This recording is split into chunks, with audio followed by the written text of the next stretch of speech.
The Garden of Cosmic Speculation. Chapter 2. Athena folded her uniform shirt, placing it carefully in the unoccupied space in her bag. Her quarters were a mess. It would have been incredibly unlucky for the employee standards team to show up for an inspection, because nothing was up to standards. Her clothes were all over the floor, bed unmade in her anxiety to get up and ready.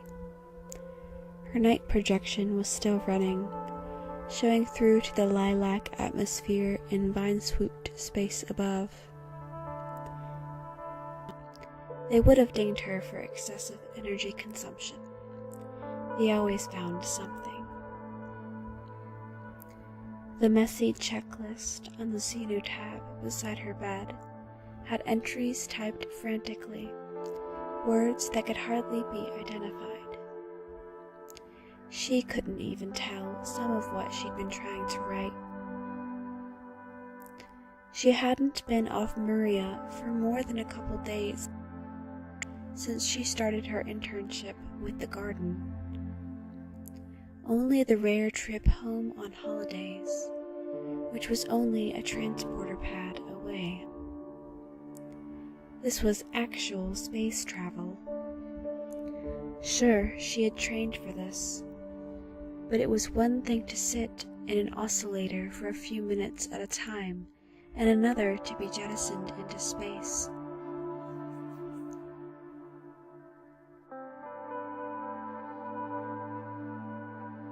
She thought back to the mission that the administration had assigned to her the previous day. We believe the best course of action in this scenario would be a first-person investigation into the state of Madeline. That was what she had thought they were going to say. Understood. If at all possible, we would prefer you depart within the next 35 hours. This behavior in the blooms is unprecedented and could indicate serious damage to the ecosystem of Madeline. Oh. It should have been obvious that they were sending her out for this. She was Madeline's custodian, after all. That was her job. But somehow it hadn't been. Yes, she said, surprising herself. I will leave as soon as possible. Excellent. We can provide a transport vehicle. You would just need to contact our pilot connection unit and ask for a deployment with experience in deep space travel. I want to go with her. Athena's eyes shot to the space beside her, where March stood with his arms plastered to his sides. She shot him a look. What was he doing? He grimaced. Silence. The officials glanced to one another. Who is this? Athena scrambled to answer. He's the caretaker for the garden. The whole garden? The foremost administrator brought a hand to his chin. Yes. Silence. I think it would be helpful, March seemed to force out, to have someone there. To help. As like an assistant. This is, like you said, unprecedented, and it is a whole planet. A pause. Athena turned to March, who was standing rigid in the cold light of the green hollow feed and the violet sky peeking from above. She met his eyes, wondering what had compelled him to put himself and her in this position, but then he looked back. With desperation, his eyes said, I don't want to be left behind. They were an absolute mess. Oh, let him go. Athena was startled by the voice of one of the other custodians behind her. I'm sure he'll be loads of help. Yeah, another chipped in. It should be a much easier task with 2 people on the job. Athena squinted. They just wanted to get them both in a confined space and see what happened. She was suddenly sure that was what was happening. She worked with the nosiest people in the galaxy. Still, a part of her felt excited by the idea of March being able to come with her. At least she wouldn't be alone. In the feed, Willie seemed to be catching on to the weird tension. Athena caught the slight twitch of his mouth that suggested a smirk. She balked. He knew. He suddenly said, "The other custodians, of course, couldn't be permitted to leave. They must remain in the garden and monitor their own jurisdictions. But I don't think it would hurt anything for the caretaker to accompany a checkup on one planet for a few days. This does seem to be a dire situation. What do you guys think?" The others didn't seem ready to argue against it. "I suppose that could be permitted, but this is highly irregular," Willie said. "All of this is highly irregular, Greg."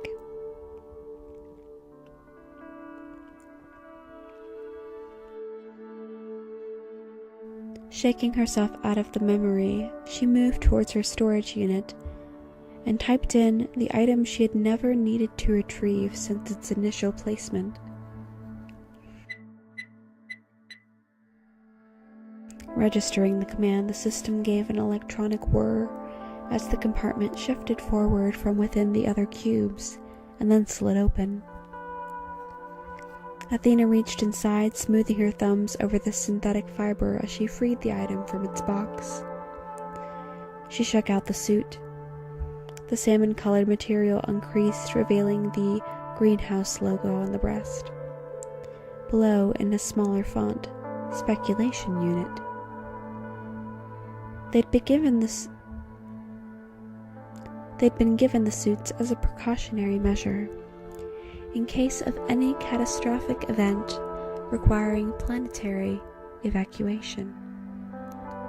She doubted she were the first ever to wear one of these suits, but it felt as if she were. Performing this duty, she had never felt so out of her depth. Throwing the final item into her bag, she sealed the case and turned off the star projection. Soon enough, she wouldn't be needing one.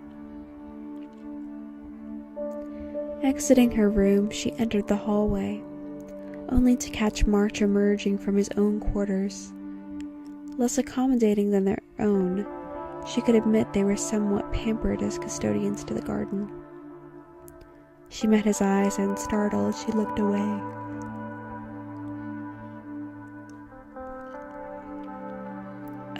Hey.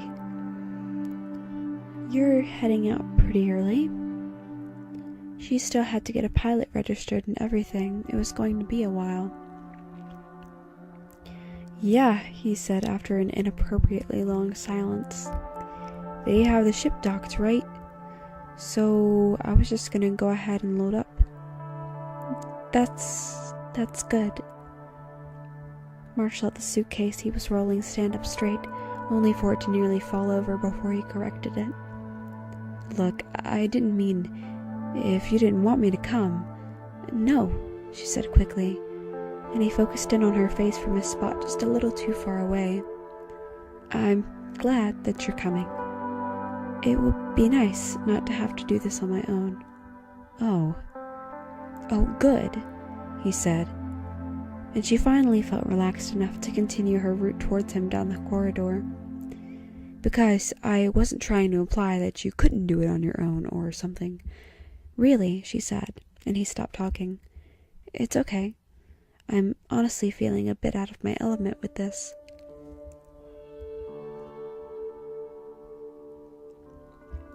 The tension seemed to go out of him, which dragged a smile out of her despite her nerves. "Oh, okay." Her eyes moved towards the elevator. "Hey, I'm heading to the pilot deployment hub. That's right by the shuttles.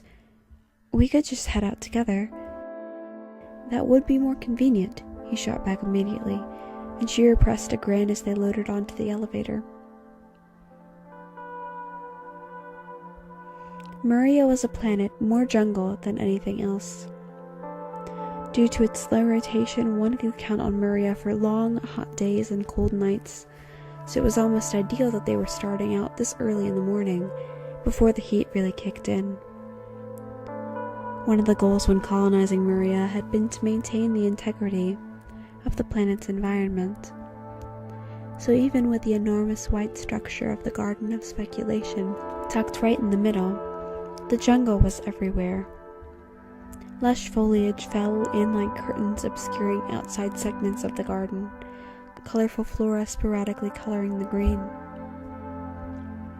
As she and March crossed the sky bridge into the main settlement, Athena could see workers harvesting the spice gardens below in their stark white suits, and hear the squalls of animals from the jungle proper.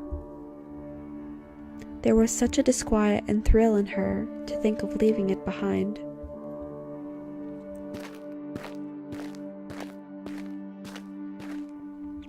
Her case clunked against her knee, and she could hear the soft chug of March's case's wheels over the segmented pathway. Several moments passed in silence as they moved into the settlement city, community housing rising up around them like white hives.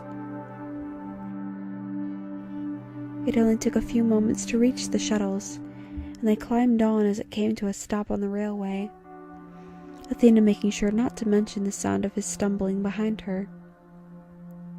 So... Athena turned to look at March as she grasped the bar and the shuttle accelerated into motion. He leaned on his knees. Any idea what kind of travel time we're looking at here? She had looked up the specs. That part was totally new to her. She was no pilot.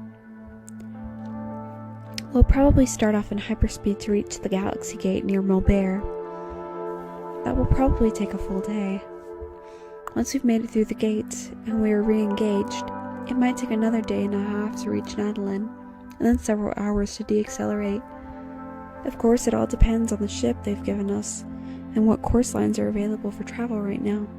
Oh, gotcha. After a few moments' silence, he said, Are you excited? Excited? Maybe a little. Mostly there were other things on her mind. What could be affecting Nadalin on this level? How qualified she actually was to be going into space. But she didn't say that. Examining Marge's expression, she said, Are you? Well, yeah. His eyes lit up. I don't know about you, but I was born here. I've never gotten a chance to actually go out and see any of this, you know? Like, I can see the stars from the garden, but I've always wanted to be up there with them. There are so many amazing things in this galaxy alone that I've never been able to experience. Like, did you know that 2 of Viola's moons aren't just orbiting the planet? They're orbiting each other. That's crazy. What's the likelihood that the mass of 2 bodies would match so perfectly they could orbit each other while orbiting a whole nother planet and never collide? That's the kind of thing I want to see. Athena stared at him. Wow, okay, were they actually having a conversation here? This was groundbreaking. Something intertwinged with the longing in his voice as he spoke of Viola's moons. That was a really passionate speech. He sat up. Not that I'm seeing this as some kind of leisure trip. I know it's really important. Why didn't you go for a piloting job? Why didn't you go for a piloting job? The question rose up with a sudden intensity. The obviousness of the opportunity seemed so plain she suddenly couldn't imagine his dreams having ever been anything else. March froze. He cleared his throat. By then the windows of the shuttle had begun to fog with the morning's increasing humidity and the shuttle's coolness. I'm not really... You probably noticed that I'm not the most coordinated guy. Oh. Guiltily, she couldn't disagree. And the feeling only worsened as she thought back to her original notion that perhaps Nadalin's wilting had something to do with that very problem. It just would have been a bad idea. Everyone thinks so. I actually used to talk about it as a kid, and everyone's reaction was just like, oh, no, really? So eventually I ended up doing this. Athena didn't know what to say. That's so unfair. There was a pause, the whir of the shuttle roaring around them. But hey, he grinned at her. Even his sad smile was enough to brighten the sterile shuttle car. There are some perks to doing this job. She didn't miss the way he nudged a knee in her direction.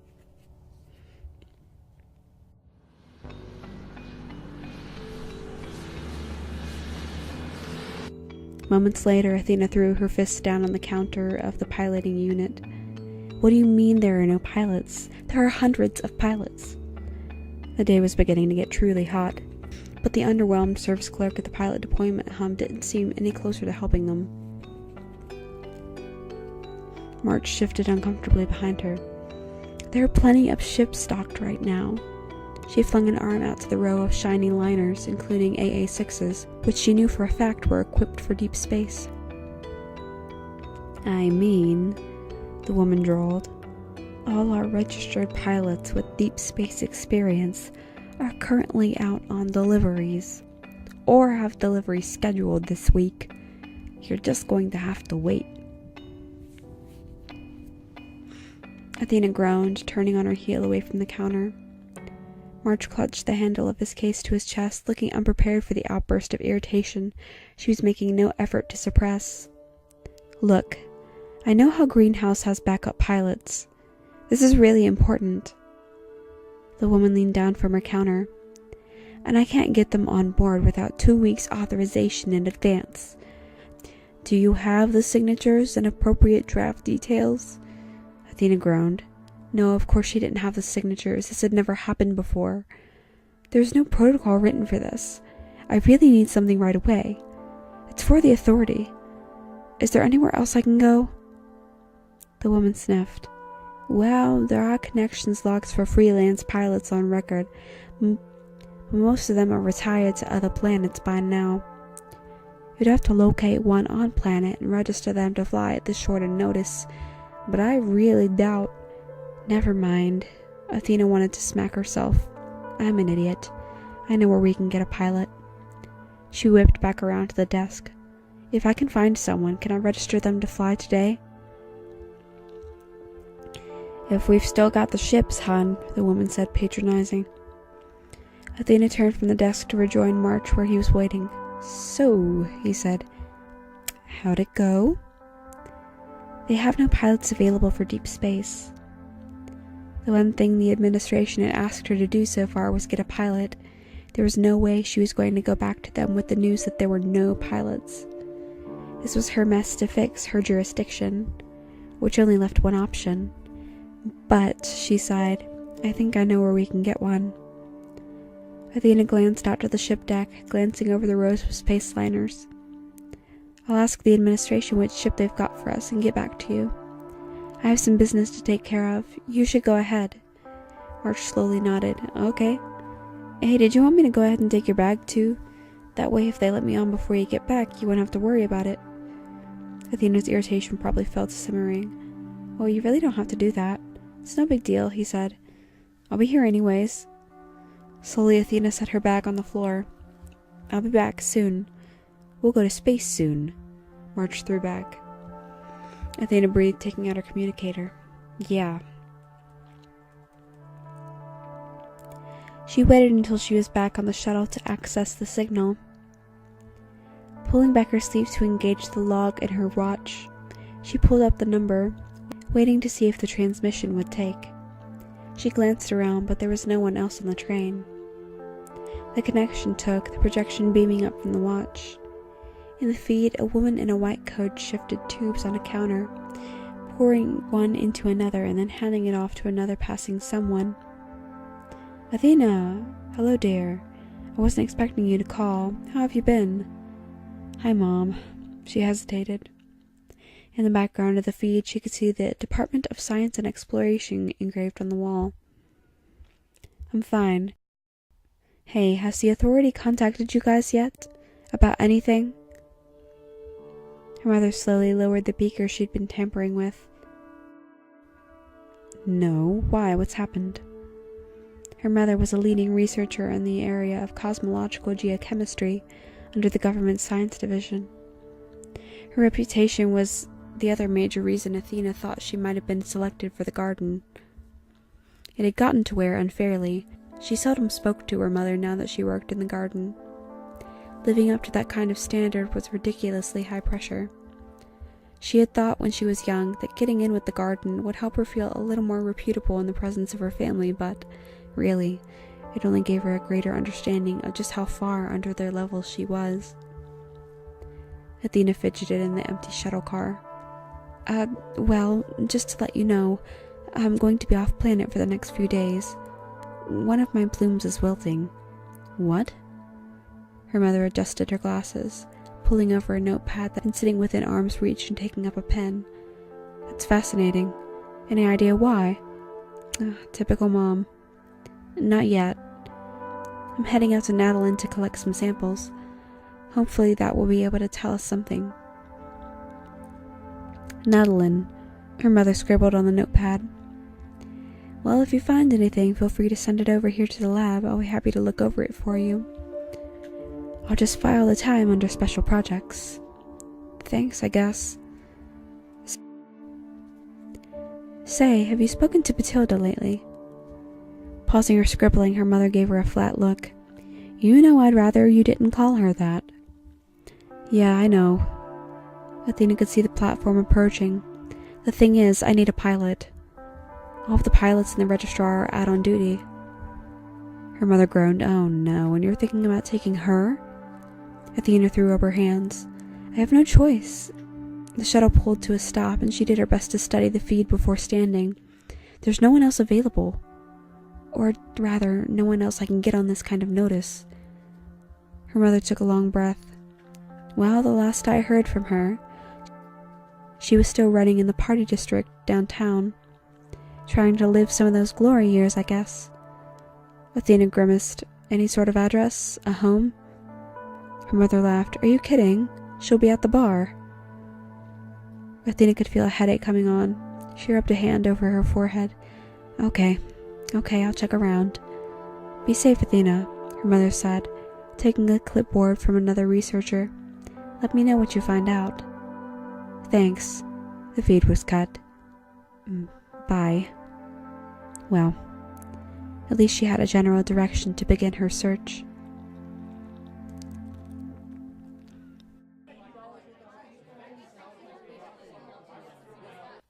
She found Batilda sooner than expected. In the third bar she checked, she opened the door to see a crowd gathered in the back, mostly silent except for one woman in the center of the crowd. She was working on a flagon of beer, the lines of her face like crepe paper, showing no signs of restructuring.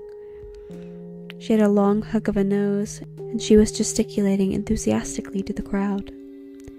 They fired at us from the west, and everything stopped combusting. I pulled us out of the fireball, dadgummit, and that's how I lost this leg. She slapped a synthetic limb on her right side. But I'll tell you, they lost more than that. The crowd guffawed. Athena closed the door behind her, confident now that she had come to the right place. She stepped forward, trying to figure out how to inject herself into the conversation. But she didn't have to. Just about then, the old woman caught sight of her. Her eyes widened. Athena, is that you? Athena wasn't prepared for how all of the room's attention turned to her. Batilda?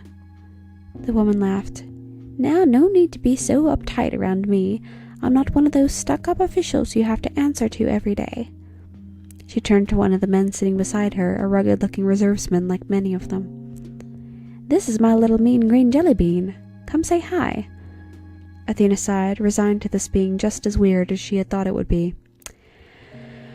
Hello, grandmother.